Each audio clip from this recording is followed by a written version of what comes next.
All right, let's jump right in. Today, we're unpacking a really significant speech by South Korean President Lee Jae-myung, delivered on the 80th anniversary of Liberation Day. And this wasn't just to look back at history. No, he used this moment to lay out a pretty bold, and you could say, challenging vision for the next 100 years of the country. Okay, so this quote right here, this is basically the key to the entire thing. The speech is framing liberation not as an event that just happened, but as the starting gun for a race. It's all about the ongoing power to shape your own destiny. And that single idea really sets the stage for everything else we're about to talk about. So here's the journey we're going to take, following the arc of the speech. We'll start by recalling the light of liberation, then confront the enduring shadow of division. After that, we dive into the future with a new blueprint for peace, a plan for forging future partnerships, and finally, a vision for pioneering the next century. First up, recalling the light of liberation. And to really get where this speech is headed, you have to understand where it's coming from. It grounds us right away in the past, reflecting on all the sacrifice and success that literally forged the nation we see today. The core idea here is this word, gwangbok. It literally means restoration of light. And that's so much more powerful than just, independence. It's this beautiful metaphor for turning the lights back on after a long period of darkness, about reclaiming not just your country, but your dignity and your future. Now, this is what's so cool. The speech connects all these pivotal moments in Korean history, but it doesn't see them as separate events. It weaves them together into a single, continuous story, what it calls the Lights Revolution. It's like one long, multi-generational struggle to protect that very light of democracy. And wow, did that struggle pay off? The speech makes it super clear that these incredible achievements aren't just random points of pride. They are the direct result of that history of sacrifice. I mean, think about it. South Korea stands out as a true global success story, rising to become this democratic, economic, and, of course, cultural giant. Okay, so after celebrating all of that light, the speech takes a really sharp turn. It pivots to confront the biggest shadow that's still looming over the nation: division. And it's presented as the central roadblock, the one thing holding South Korea back from its full potential. The argument here is that the physical division of the peninsula created this deep wound within South Korea. It's described as a great wall that isn't just on a map, but one that runs right through society, fueling political polarization and conflict, and really just weakening the nation from the inside out.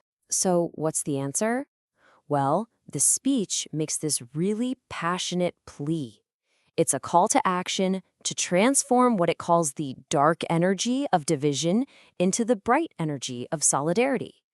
Basically, to stop wasting energy on fighting each other and instead channel it into building the nation together.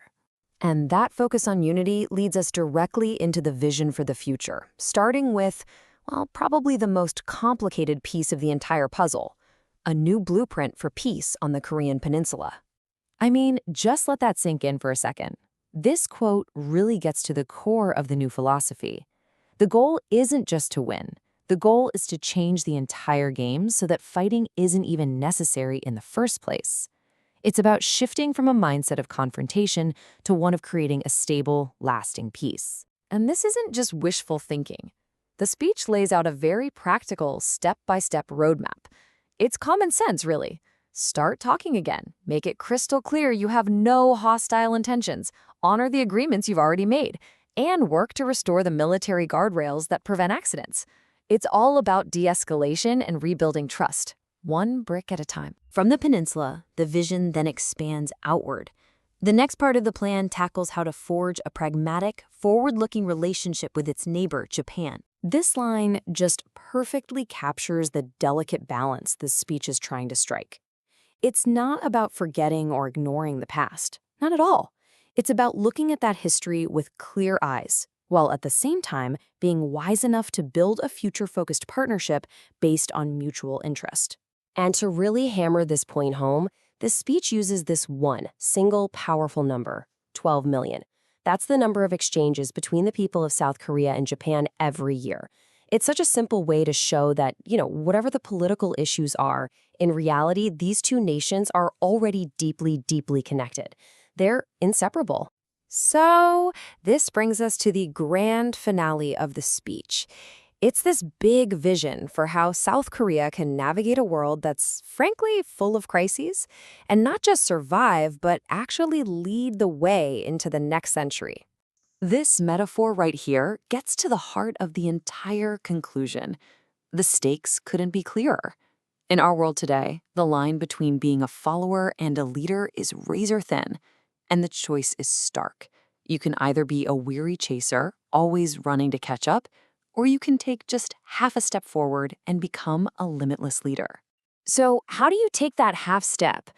Well, the speech lays out a clear three-part strategy. 1. Lead in cutting-edge tech like AI and semiconductors. 2. Accelerate the move to green energy. And 3. Keep strengthening and cultivating that immense cultural soft power that the world already loves. These are the engines for that future leadership. In the end, the speech lands on a note of profound trust in the potential of the Korean people themselves to find the way forward. But it also leaves us with this big, lingering question. For any nation at a crossroads, really. It's one thing to have a vision, but what will that path actually look like when you start walking it?